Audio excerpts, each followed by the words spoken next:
groups dealing with infrastructure in the different countries of the world and its financing. CICA, for decades, has been working on PPPs and long-term financing of infrastructure. This group merged some years ago under the leadership of Roger Fisselson and myself. Since then, we have organized joint webinars with the Inter-American Federation FIIC, and for a year we have the help and participation of similar working groups of the European Federation FIEC. In the last year, we have organized meetings with Eric Lancelot of the World Bank and Vincent Pigon, consultant creator of GLOPRAM, regular collaborator of CICA, on the impact of infrastructure maintenance. Last December, we had an interesting webinar on the application of new technologies to infrastructure activity with the participation of Aiga Stockenberger from the World Bank, a representative of Alteia, a specialist in satellite imagery and artificial intelligence applied to the survey of infrastructure assets, Jean Ramirez from the HIIC group, Matija Cernik from JC Grange, and Blanca Payas from Sixth Sense, who presented application of the latest technology to the organization of SMEs companies, to production, and to the control of works, respectively. The objective has always been to invite experts, listen to their experience and opinions, exchange ideas, always seeking to favor and enable investment in infrastructure, make visible the importance of infrastructure and its adequate maintenance for the productivity of the region and the well-being of the community served by the asset.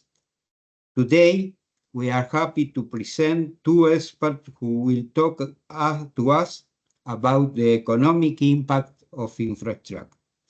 We thank Fernando Bernaya and Jean-François Vivier for their participation today.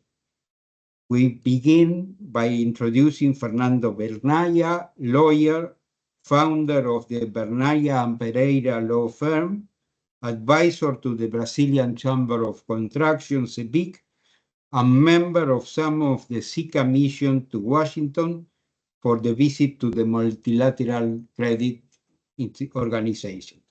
Dear Fernando, the floor is yours. Thank you. Thank you. Thank you very much, Fernando. First of all, I would like to thank CICA for the invitation. And I'd like to say that there is a great pleasure to be here to participate in this webinar to talk about the Brazilian strategies to address the maintenance of its road network. I'm going to ask you a minute to share my presentation. Just a minute.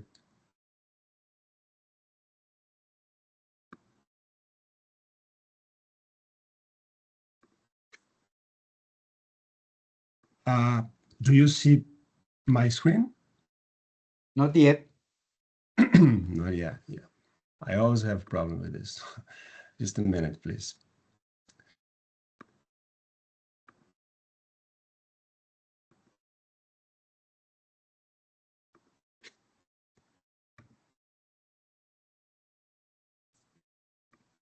And now, can you see my screen? No. Not yet. Sorry.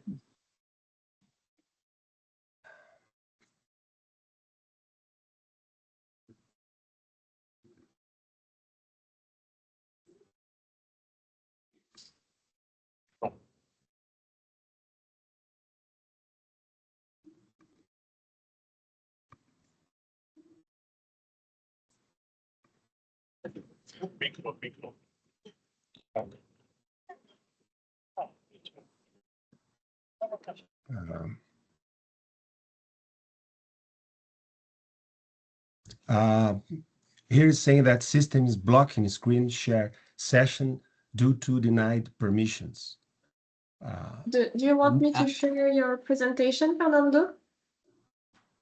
If you send it to me, I can share it for you.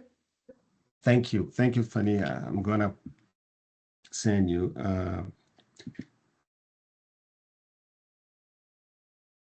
I'm gonna try one more time, please.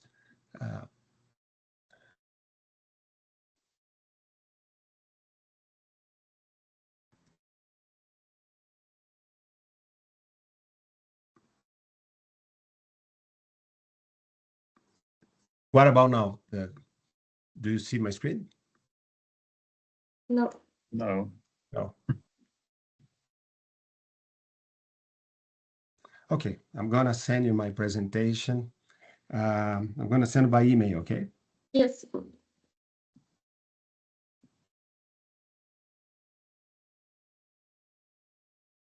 Sorry about that. No worries.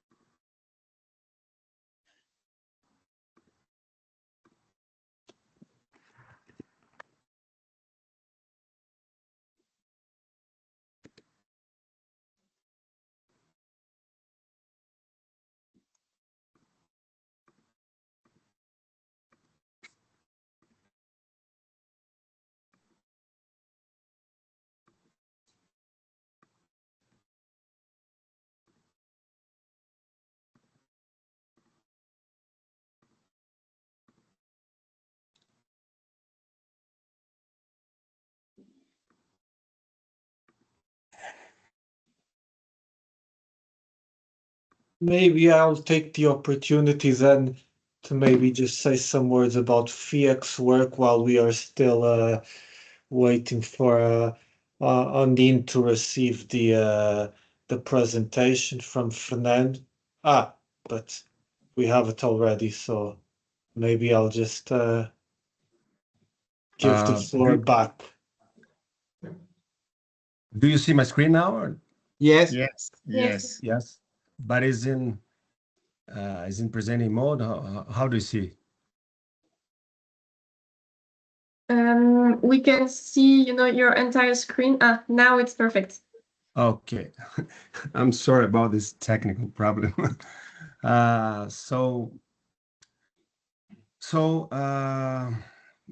Today I'm gonna talk about this, as I said, the strategies that Brazilian government has been adopting, especially in the recent years, to maintain its road network.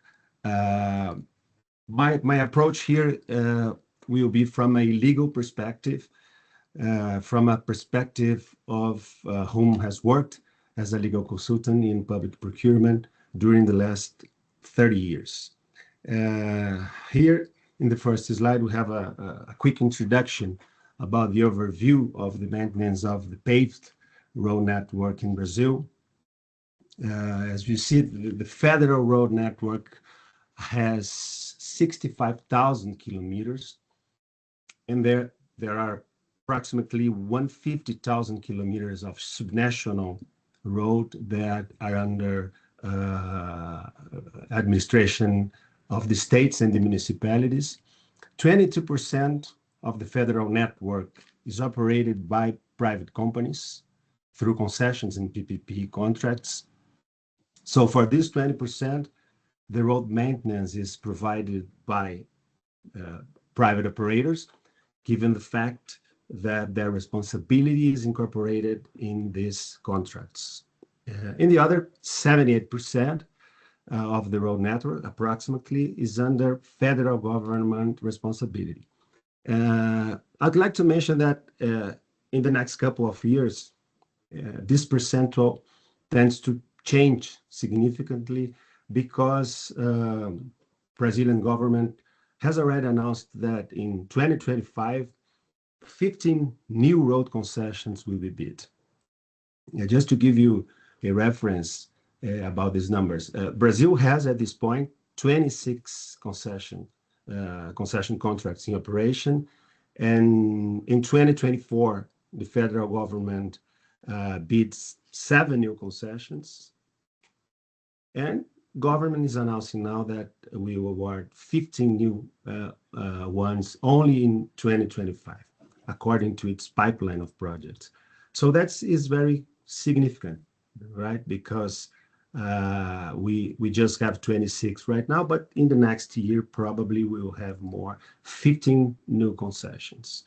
So what we can expect for the next years is a reduction of the portion of the road network, which is currently under federal government responsibility, that will be incorporated in the new concession contracts. But currently, there is just around 20% of the network incorporated in concessions operations in Brazil. And there are 2 different entities in Brazil that are managing the road network, the federal road network. We have ANTT.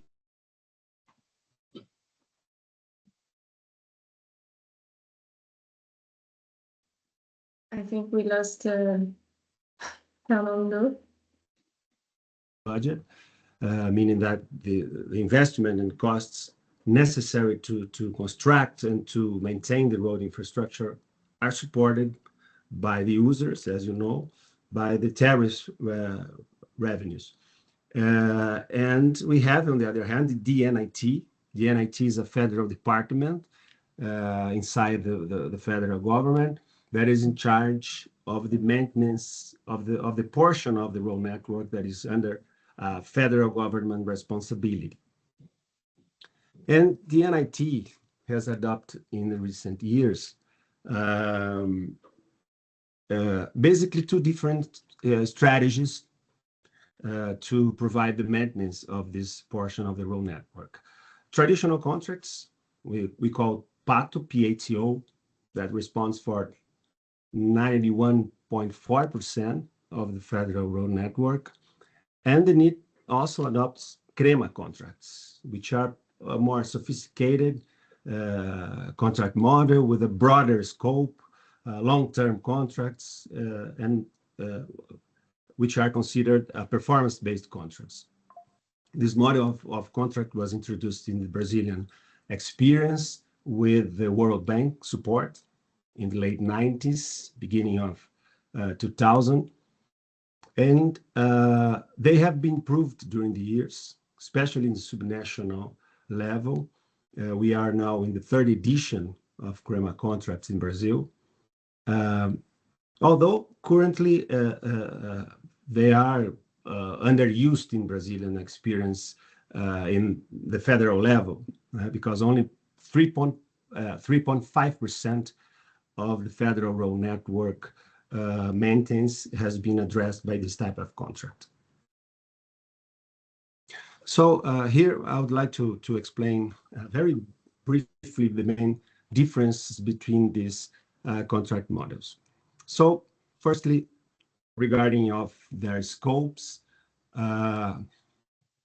CREMA contracts, of course, as I said, are more sophisticated in comparison to the traditional contracts, in the sense that it has a broader and more complex scope. While the traditional contracts are based only on the rehabilitation of the pave, usually in the surface of the road, we usually call them pothole filling contracts. The CREMA contracts involve the responsibility of implementing a more structural intervention in the road, and also involves the maintenance during the contract period. The contractor obligation to pursue a more proactive maintenance of the road based on performance indicator. That is very important characteristic of CREMA contracts, because CREMA contracts were introduced in the Brazilian experience as a performance-based contract with support of the World Bank, as I said before. That's why CREMA contracts terms are longer than the traditional one. The traditional contracts last just 1 year, given the simplicity of the scope, while CREMA models are usually middle-term contracts. It can be long-term contracts in some cases in a form of CREMA PPP. We will explain it in the next slides. But their duration has varied along the Brazilian experience with this type of contract. In the first Brazilian edition of CREMA, the contract period was 5 years, comprising 1 to 2 years focused on the rehabilitation, including here resurfacing, drainage, improvements and structural repairs, and the rest period covering routine maintenance according to the predefined levels of services, what we call performance indicators. But later, it was realized that 5 years wasn't enough time to ensure long-term responsibility that could improve the efficiency related to the road maintenance. So the new editions of CREMA have provided a contract duration from 8 to 10 years, and it could be more than that, depending on the CREMA format, on the CREMA model. If it is a CREMA PPP, it can be between 15 to 25 years, depending on the modeling of the contract. Regarding the design project, when it comes to the design, the traditional contracts do not require a design project to be signed or to be performed. On the other hand, CREMA contracts require a more detailed design project to be bid.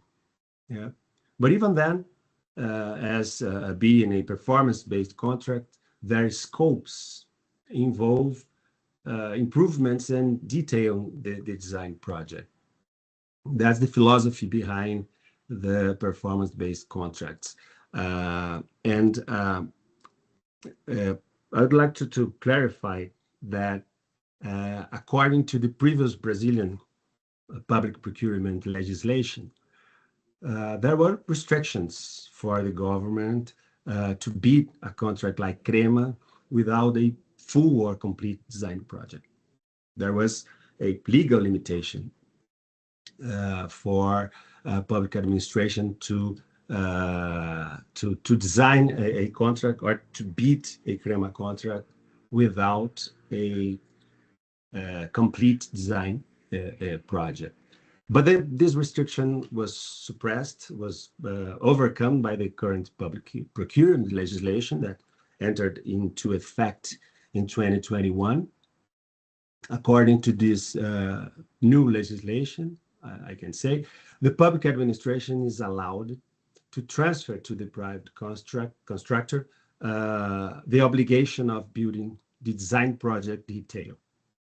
And this is very important when it comes to the performance-based contracts, because in this, as you know, in this type of contract, the focus should be in the outputs, in meeting the outputs, the outputs indicator or performance indicators. The idea behind this model of contract is to obtain from the private sector the more efficient technical choices, creating incentives for the contractor to choose the most efficient ways to deliver the outputs that are defined by performance indicators. The other aspect here is related to the costs. Of course, CREMA tends to be more costly model contract for the public administrations, at least in a short term, right? In comparison to the traditional contracts due to its broader scope. And again, CREMA is a performance-based contracts, and while the traditional contracts are not performance-based contracts, and in which, in case of CREMA, the payment system is linked two performance indicators. The contractor remuneration varies according to the meeting of performance indicators. That is an important feature of the CREMA model, as I said before. Fernando, sorry Yes. to interrupt you. We cannot really see the slides. It's a bit blurred. So maybe if you put down the camera, maybe it will work better. Sorry, can you say before? Can you say it again? Sorry, funny. We cannot, your slides, they are blurred. I think it's because of your internet connection. So maybe if you shut down your camera, it will work better. Okay. Just a minute, please.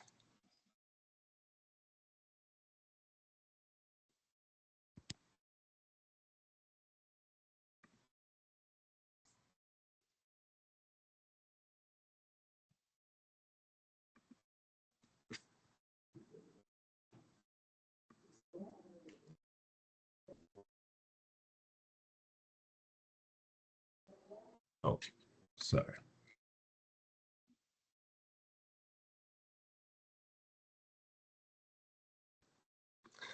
Okay, do you see my screen?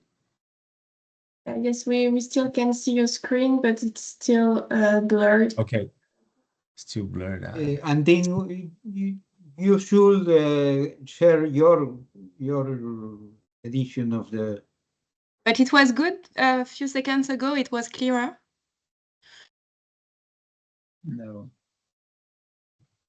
Well, maybe Fernando, if you can send your slides to me.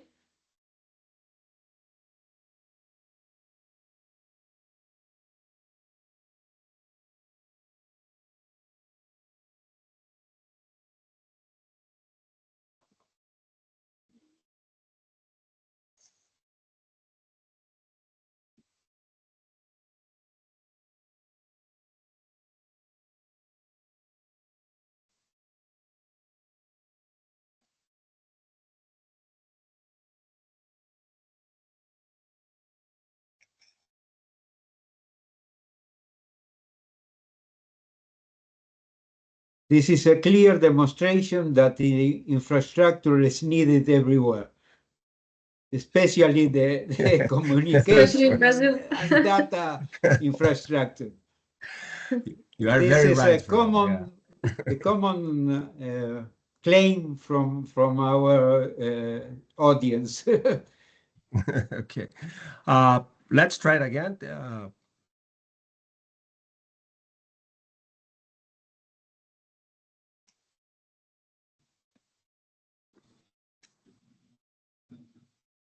Do you see my screen?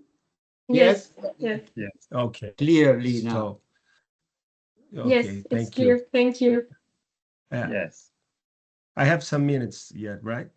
To finish the presentation. Yes. You can follow up, Fernando.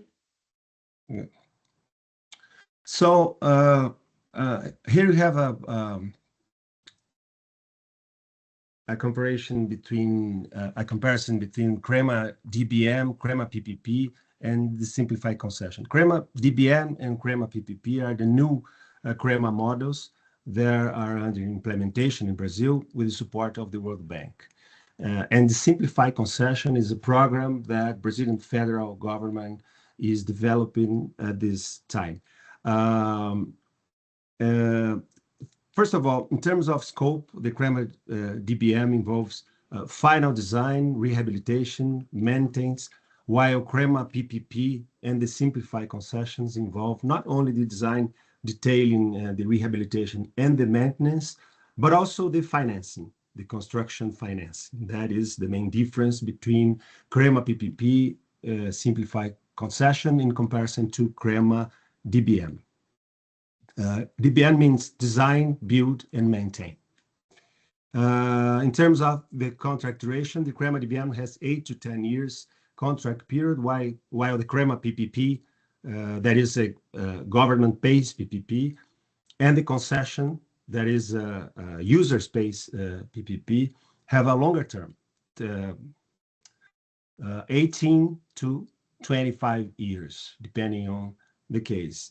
Of course, those contracts, these three models are performance-based contracts, as I mentioned before.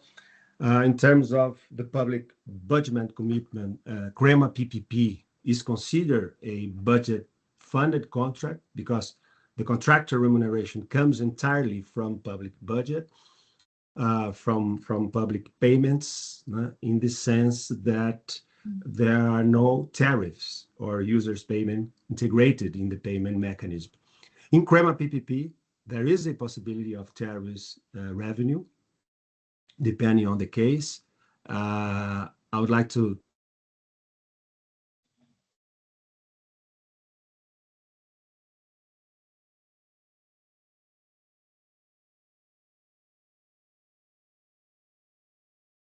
concession model type of long-term contract in which the payment mechanism is based on the tariff system. It is considered a self-sustainable contract, economically speaking, in the sense that the tariffs revenues are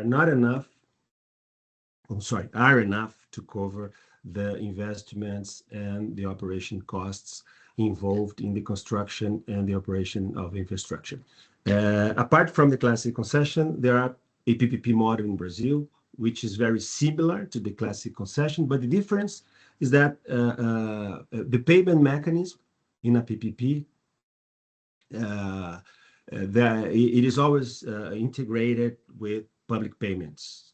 Public payments are integrated in the payment mechanism in order to subsidize the project, because this project are not self-sustainable project. In some cases, the public payments cover just a part of the costs and investments, which is called sponsored concession. That's the technical terminology in Brazil. In other cases, the public payment is responsible for covering the total amount of investment and costs. In this case, there are no tariffs, which we call in Brazil administrative concession. The technical terminology is administrative concession. So in Brazil, we have classic concession, that is a self-sustainable contract, economically speaking. We have sponsored concession, that is a type of PPP, in which there are tariffs, revenues, but also there are public payments integrated in the remuneratory system. And we have an administrative concession in which the concessionary remuneration comes entirely from public payments. There is no tariff integrated in the remuneratory system. So in terms of the budgetary aspects, CREMA DPM is considered a budget-funded contract. CREMA PPP is considered a budget-funded contract as well. But in some cases, public payments can be reduced as the tariffs payments are integrated in the contract, also depending on the modeling. So here we have an example of CREMA PPP project that was implemented in the state of Bahia with the support of the World Bank. This is a well-succeed project. The duration is 20 years, and its total value is approximately $2,073 million. There was a sponsored concession. That was the type of the PPP that was applied. Its scope involves toll payments and public resources. And here the private partner is responsible for the operation, maintenance, and revitalization of the road, and also a construction of a bridge over the São Francisco River. One key feature of this project is the climate resilience. That is a key important, it's a key point in terms of structuring the new CREMA contracts that has been structured in Brazil with the World Bank support. Yeah, this climate resilience is reflected not only in the performance indicators, but also in the technical assessments during the bidding process. Here, there are some reasons why CREMA contracts in Brazil responds for a very small part of the road network, especially in federal in the federal road network. Although they are important initiatives of CREMA in Brazil, especially in subnational level contract, unfortunately, I would say, responds for a small part of the federal paved network. And I think there are two reasons that explain this failure of or the underuse of CREMA model. One of them is the budgetary policies, public administrations in Brazil, not only in the federal level, but also in subnational level as well, are facing fiscal restriction at this point. And CREMA contracts are usually costly for the governments, at least in a short term, as I said before. Probably this is the main cost that has limited the use of CREMA model in Brazil. Another cause has to do with legal restrictions that I mentioned before, related to the duration and to the performance-based contracts. Those were, and from my understanding, overcome by the new legislation, as I mentioned before. Here we have a survey that was conducted by the Brazilian National Confederation of Transports in 2024 that shows that the private operation has been more effective in providing road maintenance in comparison to the public management. This survey showed good numbers for the road maintenance under concession, much better, as we can see, than the ones under DNIT responsibility. I think that is a good context. We have, at this point, a good context to favor the expansion of the private operation in the road maintenance in Brazil. And just to conclude, this is the final slide. What to expect for the next years and what the main challenges are. At federal level, we can expect concessions, the big concessions, as I said before. We are expecting 15 new ones for 2025. Second strategy will be the simplified concessions. Federal government is implementing a simplified concession program focused only on rehabilitation and maintenance with low capex, with low investments, and a shorter term in comparison to the full concession contracts, around 12 years. This is what they are calling a simplified concession, focused only on the maintenance of the road. Third, CREMA PPP. This will be the cases in which there is no feasibility for the tariffs payments to cover all the costs and investments due to limited traffic levels. This type of PPP can be CREMA sponsored concessions, as I said before, or a CREMA administrative concession in which there will be only public payments. And the fourth one is the CREMA DBN. The CREMA DBN used for cases in which the scope is not large enough for a PPP, and the duration can be shorter, such as 8 to 10 years. Main challenges here are a macroeconomic environment, given the fact that Brazil is facing the raise of interest rates at this moment. The inflation is always a problem.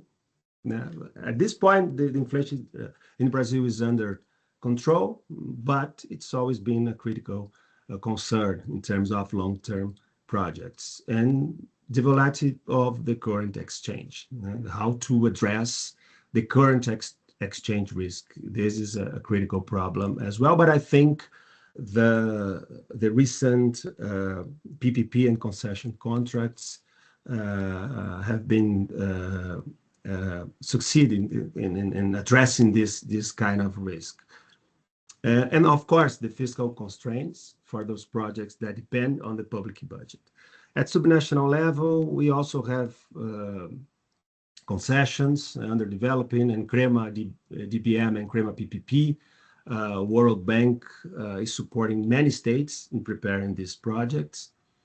And the challenges, here we have the challenges related to the lack of capacity of some public administrations in preparing those projects. Fiscal constraints, of course, is a problem because subnational administrations are facing fiscal restrictions as well. And there is also a concern about the capacity of subnational agencies in overseeing and in conducting the contract performance in the long term. So those are the main aspects that I wanted to bring here. That is what I had to say. Thank you again for the invitation. Again, it was a pleasure to participate. Thank you. Thank you, Fernando. I would like to say that in our last visit to Washington, to the World Bank, we were told that the World Bank was supporting the CREMA program in Brazil because they have evaluated that there was a savings for the users of about 25% of the real whole cost, comparing the CREMA maintained roads against the public maintenance of roads. So considering not only the budgetary cost, but also the cost of users and better standing or level of service of the well-maintained roads, the economical effect of the CREMA program was good, was so good that the World Bank was supporting this with his financial support. With this, I open the floor. If there is any question, any doubt. If not, we continue with Alfonso and the next presentation. Andine, yes, Andine. Yeah, thank you, Fernando. Just to say that because of time constraint, we should directly go to Alfonso and then do the questions at the end, maybe. Okay. Okay, thank you. I will be brief before I pass the floor to our guest speaker, Jean-François Vivier. Thank you to CICA and to FIIC. This is the second such online event that we organized together. The first one was quite successful, which was the webinar on artificial intelligence and satellites for predictive maintenance of infrastructure, which Fernando already mentioned during his introductions.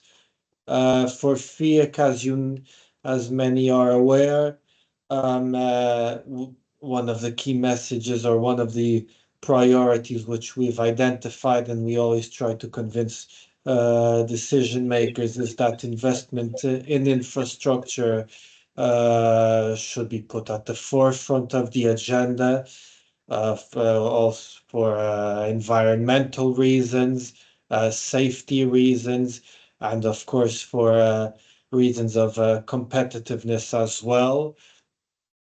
We have FIIC two working groups that are dedicated to the issue of infrastructure. The first one is one on the infrastructure and it deals with financing. So it's chaired by Dominique Bouillot, who is attending this meeting. And in this working group, we've dealt with several issues, such as the proposal for updated guidelines for the Trans-European Transport Network, which is a very important issue for contractors in Europe. We will have to start having discussions on the next multi-annual financial framework, which will be put in place in 2028 and goes until 2034. We need to start campaigning, for a stronger budget and a more ambitious EU budget that to finance infrastructure projects on the continent.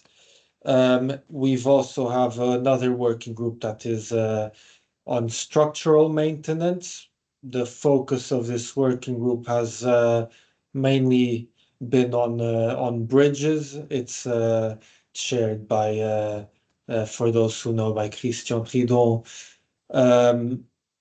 and who is also organizing the next Eurobridge conference, which will take place in April. I think it's the 5th of April, but Ondine will correct me if I'm wrong.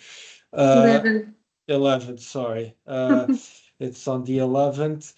But of course, it's also going to expand its focus a bit to other types of infrastructure. And since Fernando mentioned in his presentation the topic of public procurement and the new framework that is in place in Brazil, the current framework in Europe, which has been in place since 2014, is set to be revised very, very soon. And it's also an important topic as it specifies the requirements under which contractors compete for public contracts. So now I will pass the floor to Jean-François Vivier, who works for SAD, who is a French public works company. He is the International Operations Director at SAD. He has been there for 7 years, if I'm not mistaken, and he has several years, over 15 years of experience in the field, in the water pipeline industry, and also was active in many territories such as France, Africa, and so on. But I will now give the floor to Jean-François, who can Thank you, finish Alfonso. the introduction. And yes, the floor is yours. Perfect. Thank you very much for the invitation. It's a pleasure to be there. So the aim of my talk is to answer mainly two questions: how to finance differently water infrastructure projects, and what should be the priority amongst water infrastructure projects. So to do so, I will refer to private financing, DERU 2, and the Blue Deal. So first of all, private financing, PPP, of water infrastructure. So today, global warming, demographic expansion, increasing urbanization are challenges to be met. They all require huge investment in water-related infrastructure. However, most countries in the world do not have sufficient budgetary resources to meet these investments, including in developed countries. Significant financial resources could be mobilized by the private sector, for example, via pension funds or infrastructure funds. However, it must be noted that in practice, numerous obstacles strongly limit the use of these private funds. So the situation condemns many projects, although profitable, to not being realized, which deprives our companies of a very significant activity, worth several tens of billions of euros each year. It is therefore necessary to examine the multiple causes of this situation and propose solutions to ease the private investment for infrastructures.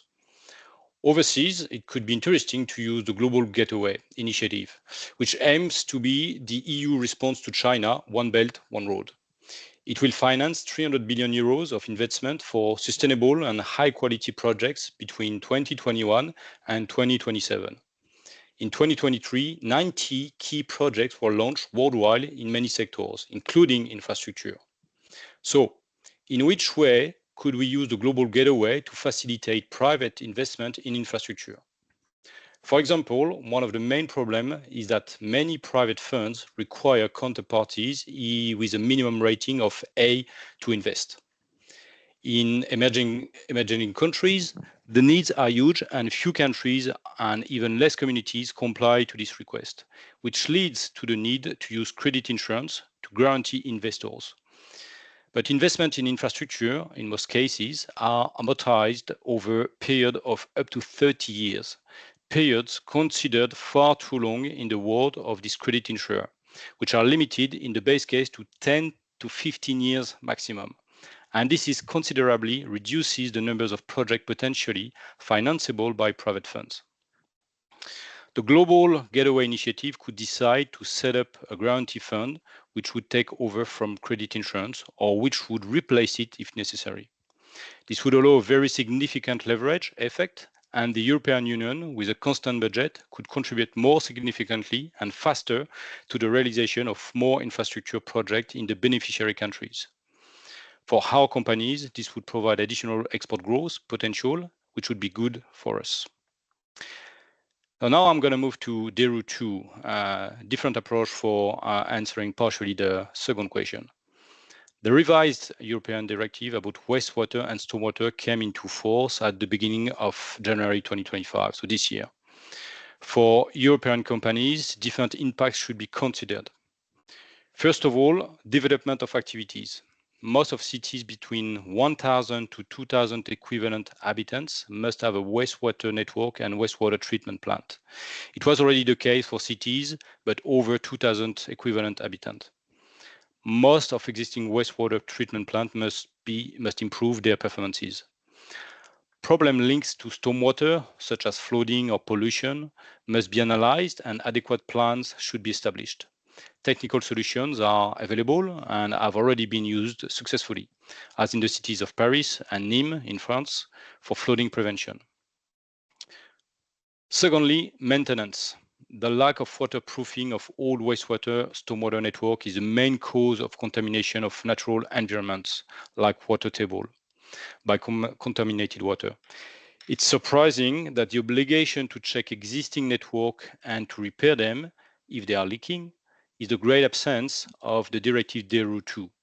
It would have been more efficient with the same budget to repair leaking network than to improve by a few percent the quality of treated wastewater.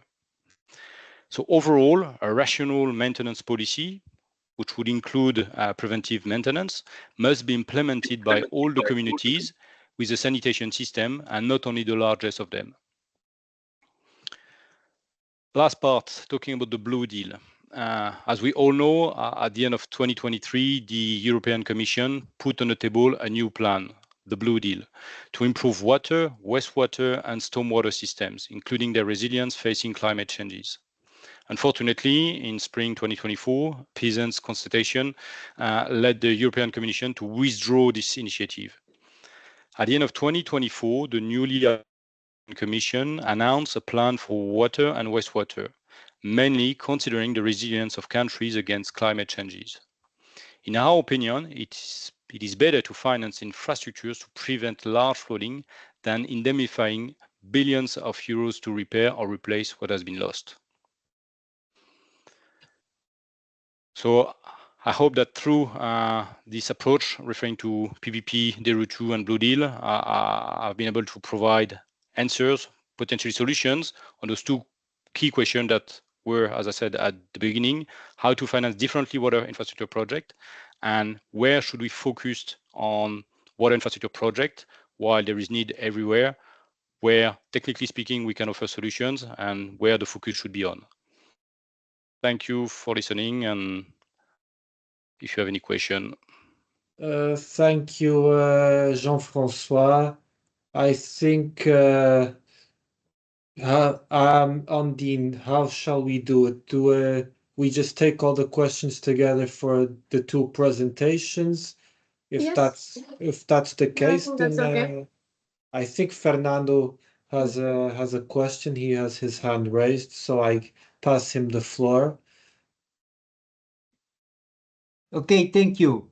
Jean-François, what is the spread, the scope of the global gateway? It is useful to finance projects outside Europe? It is useful in a sense that there are many countries beyond Europe that also are suffering for a lack of infrastructure, whether the infrastructure, the existing ones, are need for maintenance or just simply to build and develop new infrastructure. So Europe, as such, has got its own challenges, but beyond that, and I will talk from my own experience with SAD, focusing not only but mainly on West Africa, for which when it comes to potable water, but beyond that, with wastewater and stormwater, there is also need for going through those types of funds, knowing as well that those countries, unfortunately, are not necessarily in the best position, financially speaking, also to raise fairly quickly funds and identifying funds for which there will be value for money. So we know, for instance, that there are countries that have a lot of pressure from the IMF. So they have constraints on the debt. They are getting challenged on a yearly basis. So identifying a proper solution with private sector, as long as I mentioned, altogether the funds could be guaranteed in a good way and also in a very quick way, because that's one of the matters I've not mentioned, but the time that is required for the existing models to set up proper fundings is also an issue, considering the indirect competition that we may have from China, for instance. So finding the right actors on the private side, being fairly quick in implementing the funding solutions and focusing on the right countries that are truly in the needs, and yes, outside of EU as well, would be definitively one of the key. Okay, so global gateway can assure the contractor or the concessionaire to do a project in the developing country, taking the risk of money change, currency, and political risk.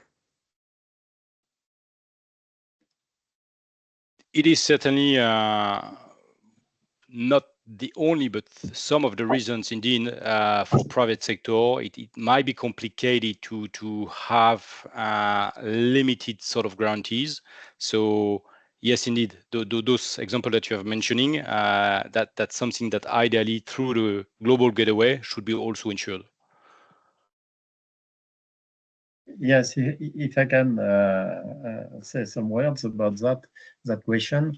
Today, Global Gateway is not organized to ensure a project, but we think it would be very interesting that they change their policy and they include insurance policy in the prestations they can offer to the countries. It would be very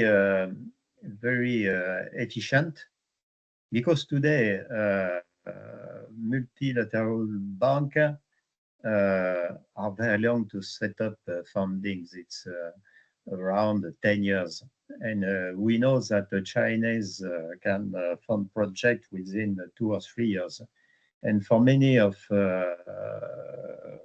political leaders in developed countries, they want project to be funded and realized within the 5 years they are going to rule the country. So it's very it would very efficient to have an insurance mechanism provided by Global Gateway to allow our companies to work in these countries instead of Chinese companies. But we need to convince Global Gateway and European Union to set up that insurance fund.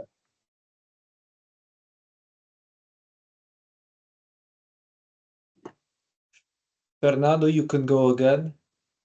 Okay, thank you. Count on us to support your trying to get the Global Gateway as a insurance resources. I would like to ask Fernando Bernaya. I think that this may be the interest of most of our audience.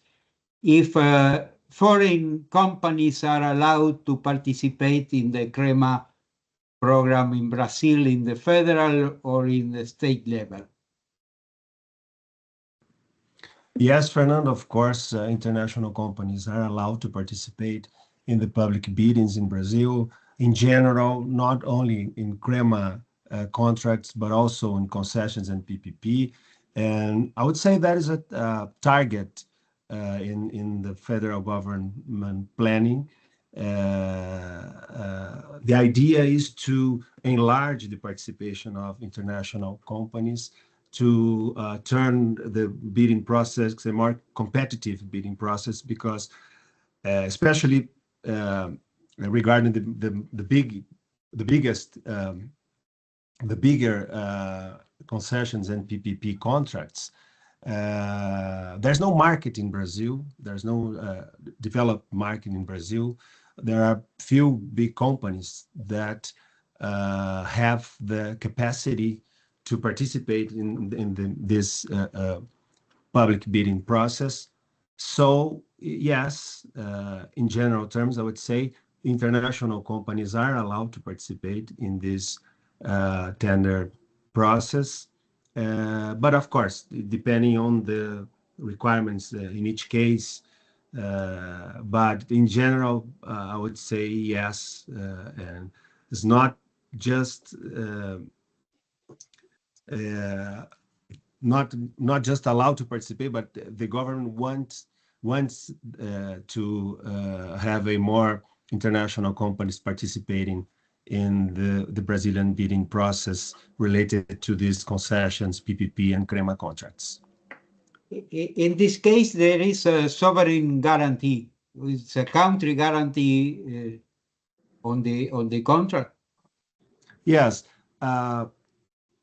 In cases in which the contract, the payment mechanism in the contract has public payments during the contract performance, there is in most of the cases a robust guarantee system in order to mitigate the risks of related to default by public administrations, default payment by public administrations. So, of course, we have a problem related to the volatility of the current exchange, and this risk, I think, has been addressed by recent contracts in a good way, because there are very interesting mechanisms inside those contracts that can mitigate the risk of the volatility of the current exchange. But the risks involved in payment default by public administrations, that is a political risk, that can be mitigated through public funds that function as a guarantee for the private partners that public administrations will provide the public payments, and I think it's working. I think it's working depending on the project, but in general terms, I would say for those projects that demand a public commitment, public payment commitment, there are public guarantees in order to engage the the private sector participation. Michel? Thank you for giving me the floor. Just to introduce myself, I'm currently treasurer of CICA, but I spent 20 years with a French road construction company, Colas. And in this exercise, I had many contacts with the World Bank on those type of new ways of contracting of roads. And CREMA was born in Latin America, as the acronym suggests, means, if I'm not mistaken, Contrato de Rehabilitación y Mantenimiento. But you were right in mentioning that the World Bank was also interested in some other countries, and they have also tried to develop such contracts in other parts of the world, in particular in Africa. And they came up eventually with a kind of model of contract, which they, in the first place, they called it sample bidding documents to improve the maintenance of roads. This was based on a subdivision of maintenance activities in maintenance services, rehabilitation works, improvement works such as widening a road, and also emergency works. But these works did not were all financed by the employer. Now it looks like the World Bank is also investigating into other possibilities, and I think Fernando Vernaglia rightfully showed the continuity between traditional contracts, CREMA DBN, CREMA PPP, and concession.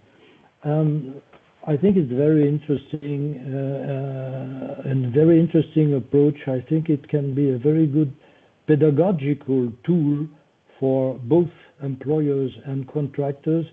And I would suggest to Andine, when she prepares the next webinar, to mention this aspect to the World Bank, since they committed to participate in the next webinar on this issue. And possibly I would like also to involve some industrialized countries. I have in mind the UK, Denmark, the province of Alberta in Canada, that have tried with failures and successes to develop those type of performance-based contracts.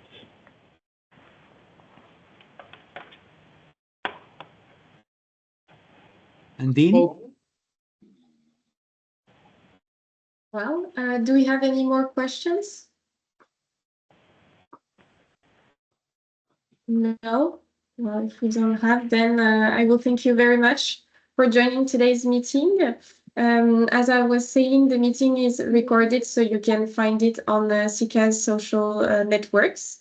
And as Michel told you, we will try to organize another webinar in April or May with the participation of the World Bank. Well, meanwhile, I wish you the best day or afternoon, and see you soon, I hope. Thank you. Thank you. Thank you. Bye-bye. Bye. Thank you. Bye. Thank you. Goodbye. Thank you.